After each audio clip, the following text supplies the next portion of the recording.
This time on Poll Hub, the census wrapped up in 2020, but the Bureau is still counting. And as it turns out, it's finding some problems. Undercounting non-whites, overcounting the populations of some states, undercounting others. It may seem like a mess, but NPR's Hansi Wang joins us to explain what's happening and what it means. Then, Tuesday night in Georgia was probably not one of Donald Trump's fondly remembered evenings. Two of the Republicans he has most publicly harshed on won bigly. Does that mean Trump's grip on the GOP has been loosened, or is something else at play? Finally, dinosaurs have been all the rage in Hollywood for a couple of decades.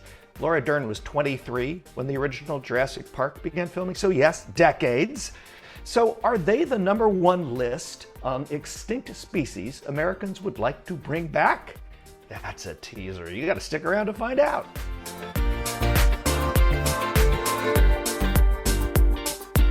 And hi, everybody. Welcome to Poll Hub. I'm J.D. Dapper.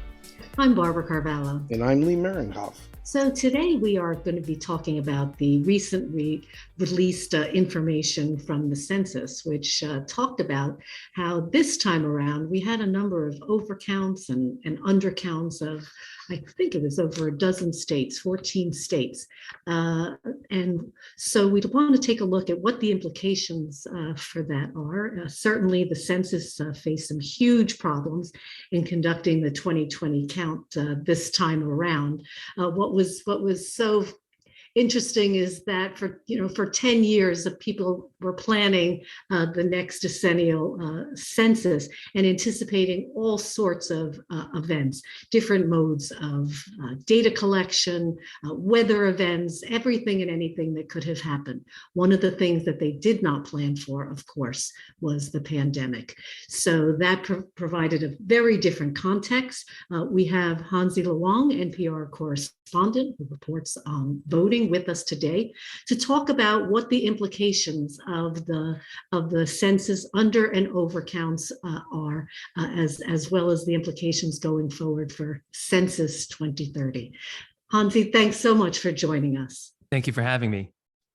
So how common is it to have these over and under counts during a census? Is this normal and we're just more focused on it this time, or was 2020 really an unusual time? I guess normal is a tricky term. I think the thing to think about is the US Census has never been perfect, and there have always been people missed. And Census Bureau research has shown that also that certain groups, certain states tend to be overcounted as well.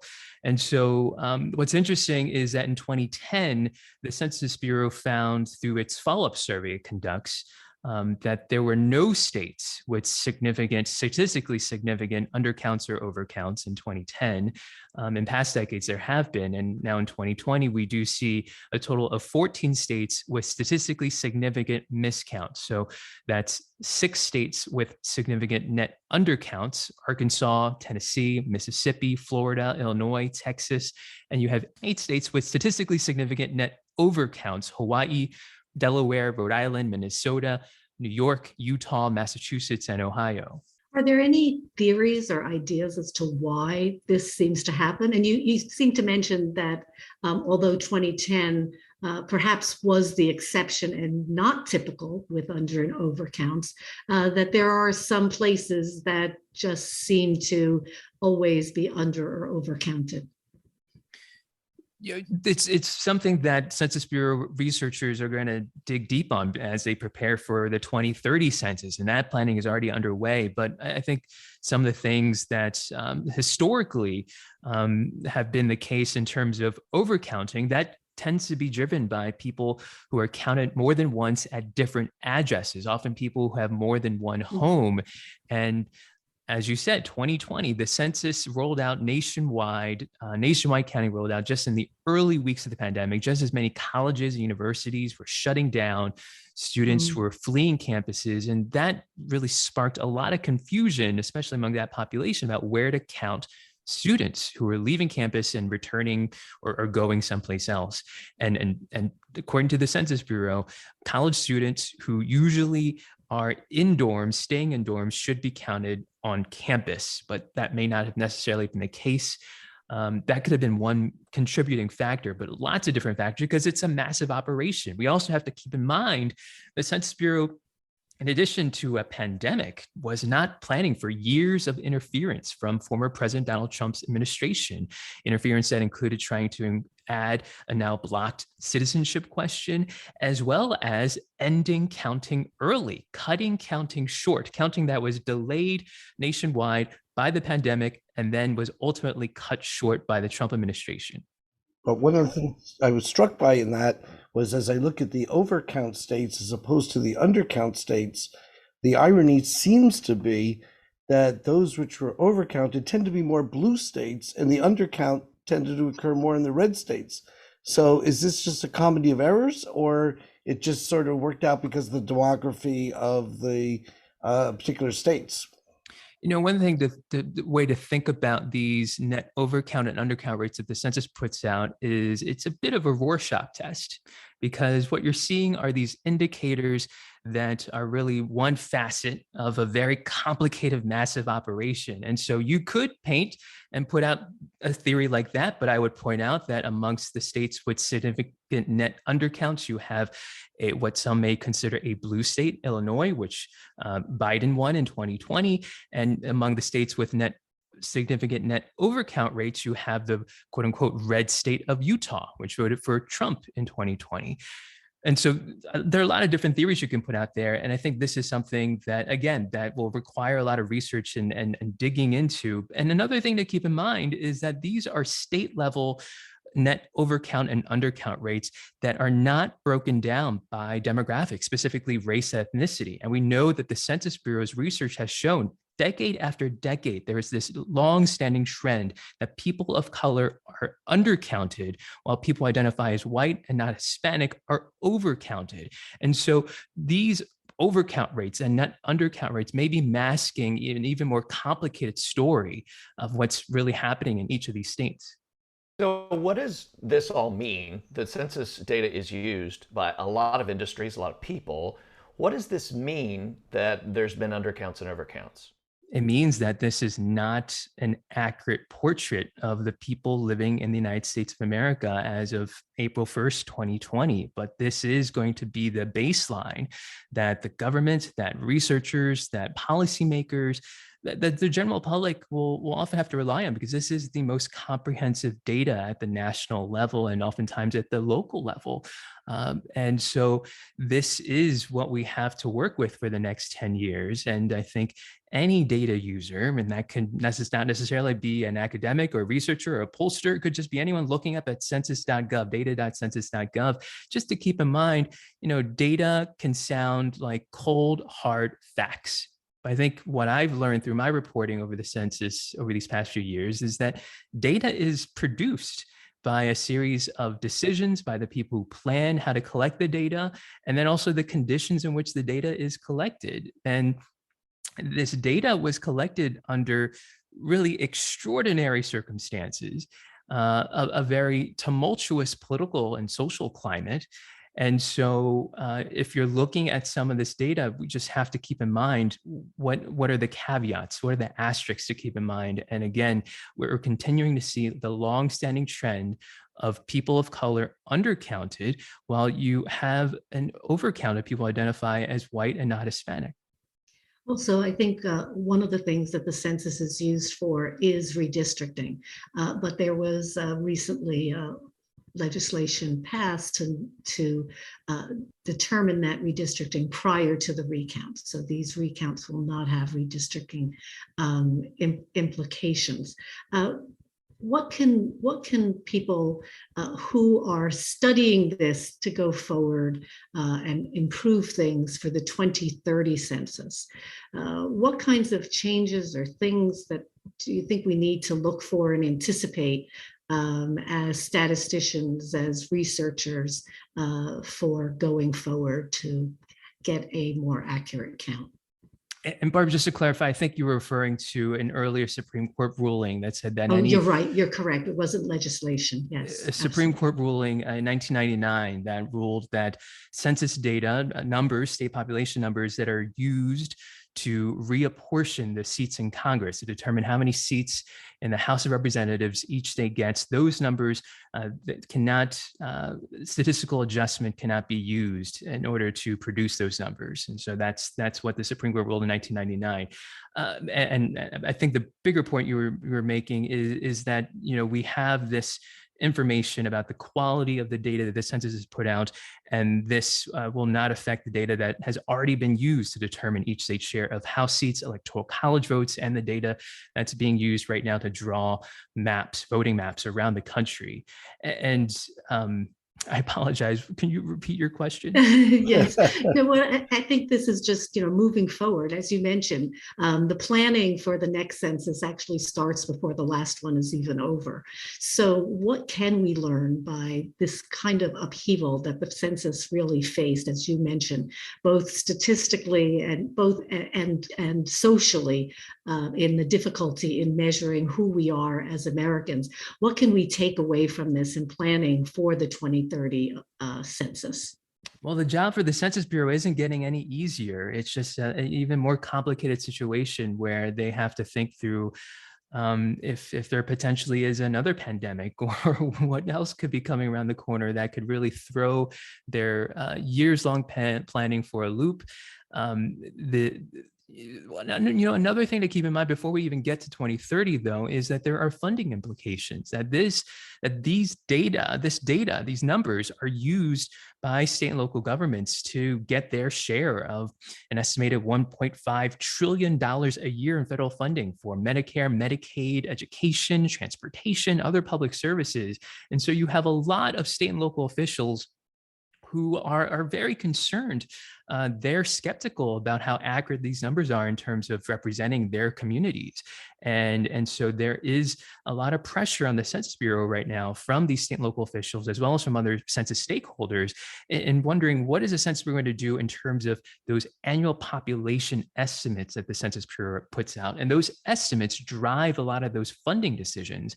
And so the Census Bureau has said they're putting together a team inside the Census Bureau to look at how possibly could these overcount, net undercount rates, could they be factored into those population estimates going forward? It's unclear if they can be, and if so, how. So that's something that I'm watching out for.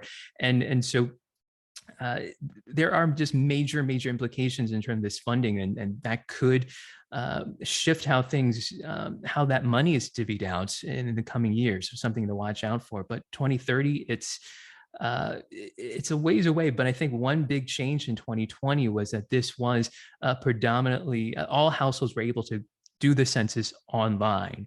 And in many ways, that was a lifesaver for the Census Bureau when social distancing was the way of doing things because of the pandemic.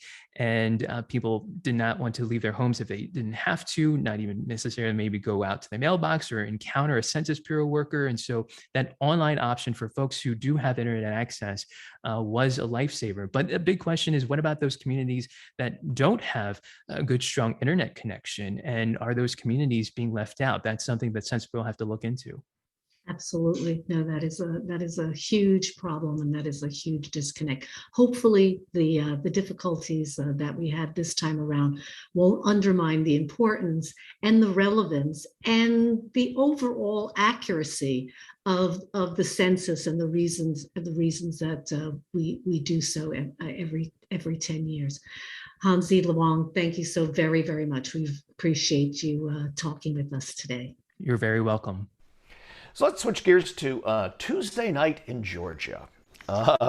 Tuesday night was primary night, not only in Georgia, but a few other states. But there has been a lot of talk throughout the last couple of years since Donald Trump lost the election in 2020 about whether the GOP, the Republican Party, is the party of Trump and he has an iron fist grip on it, or whether the party loves his ideas, and a lot of people in the party love him, but maybe not in its entirety. Maybe he doesn't actually own the party. And I think we saw some evidence on Tuesday night in two races. The governor of Georgia, the incumbent governor, Brian Kemp, not somebody that Donald Trump likes. He has been pretty mean to him publicly, and Kemp won over a candidate that Donald Trump backed by more than 50 points. That's pretty much trouncing.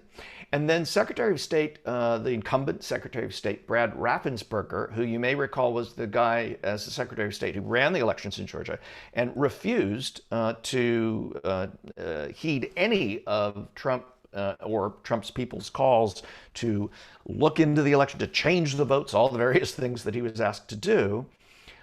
He was also challenged by a Republican that Trump backed, and Trump has not been kind to Raffensburger, and Raffensburger won by more than 20 points and cleared the 50% hurdle, so he's not going to face a runoff. So, a lot of preamble there. Lee, what does this mean?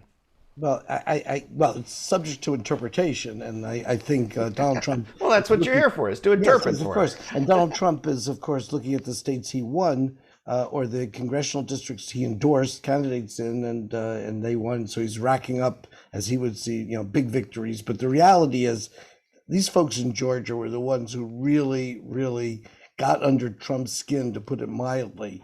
And he would have liked nothing better. And I think it's just really interesting that the voters in Georgia who are watching this go back and forth after the 2020 election, and have read about some of the calls that took place since, and I forget the number, but the one to Raffensburger, can you find 11,726 votes or whatever it was, which is sort of an odd thing to ask the Secretary of State, not even looking at the legalities of it. But clearly, there's something going on out there, which is within the Republican Party, and it may have to do with a lot of other people who want to run in 2024 for president, that Donald Trump, as a former president, has an outsized role in his party going forward, but that role may be reducing because he is relitigating 2020 all the time. And I'm not sure that's where the Republican Party wants to be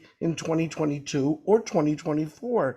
And I think his reluctance to move off that topic and move forward is what's causing this continuation of Trumpism, but maybe not with Donald Trump as the standard bearer of that. Well, I think also Donald Trump defined an agenda for the GOP. Certainly he was and still is a larger than life figure. But part of his, why I think the GOP is and was enamored with him is because he spoke to the core GOP voter. He made his base and the GOP base a priority, their concerns a priority, the policies that they were interested in a priority. And so I think going forward, as we see some of these candidates, I don't think it's a terrible disconnect, and I'm not sure characterizing it as a Trump win or not a win is actually the right thing to do until these candidates change the agenda or change the reasons and policies that they're actually running on. Certainly, who won in 2020 is something that I think, the GOP voters do not have an appetite for at this point. But if you go beyond that discussion, there's a very strong connection between a Trump agenda and the candidates who are winning the primaries this time around. Yeah, and they're looking to inherit the Trump voters without having Trump coming along with it. I mean, I think that's well, I think, and that's what's so interesting about what Kemp did is he actually never criticized Donald Trump during the campaign, even when Donald Trump at every moment was criticizing Brian Kemp, calling him all kinds of terrible names, terrible things. And I think that might be part of this is don't attack the guy, but take on the things, as you've suggested, that are popular. And we've seen that in our polling, is that majorities of Americans are more comfortable with Republicans on the economy and some of these other things. And these are the things that the Republican candidates are talking about. I do want to point out, though, that the big lie that the election was stolen and all of that, that there are a lot of Republicans in our polls and other polls Absolutely. who do believe that. So I think this is something to look at, that in Georgia, of all places, Yes. where the Senate could have been controlled by Republicans, probably, No had Donald question. Trump not gone in for those two special elections.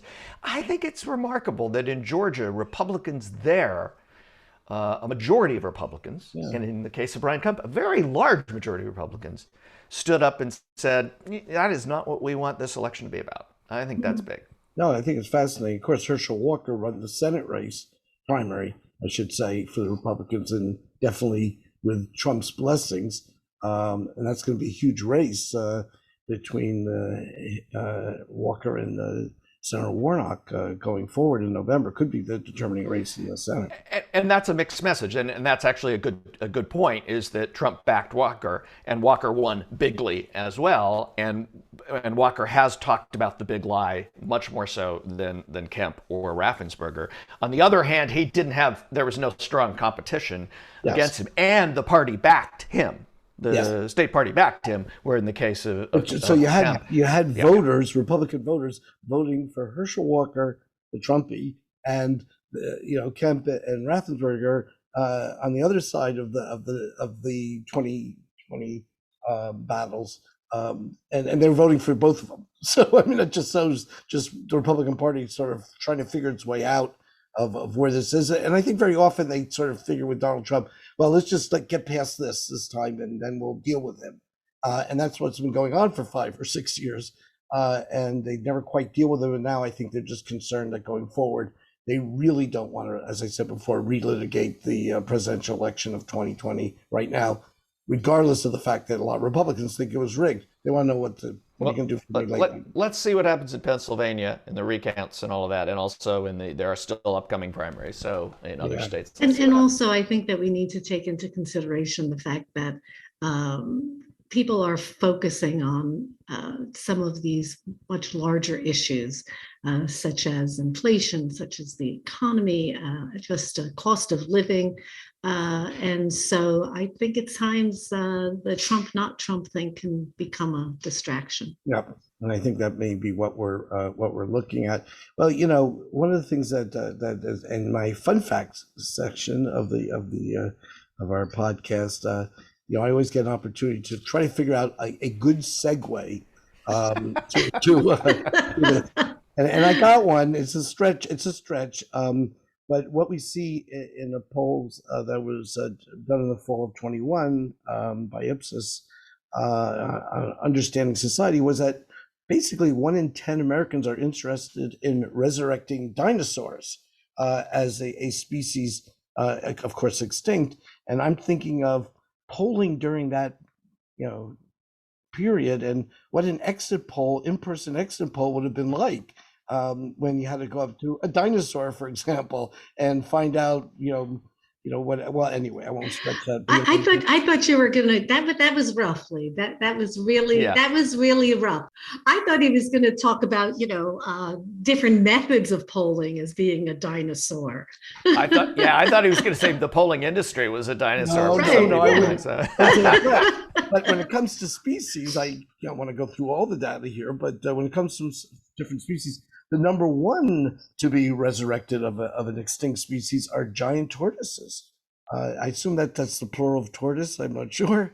I've never seen more than one at a time. It is now. Yeah, 26%. Yeah. Yep, and then we have the northern white rhinoceros at 23. Dodo birds. Well, wait. I just didn't. I didn't know. Did anybody just check? Were giant tortoises carnivores? Carnivores? No, nobody checked. Why? Okay. I was just curious because I do like the idea of a giant tortoise. I think it would kind of be really cool to have around, but if they ate us, that might be a little worrisome. No, I think these are more recent. In fact, that's what's interesting about this list is the first 3, giant tortoise, northern white rhinoceros, and dodo birds, have all gone extinct in the last couple hundred years.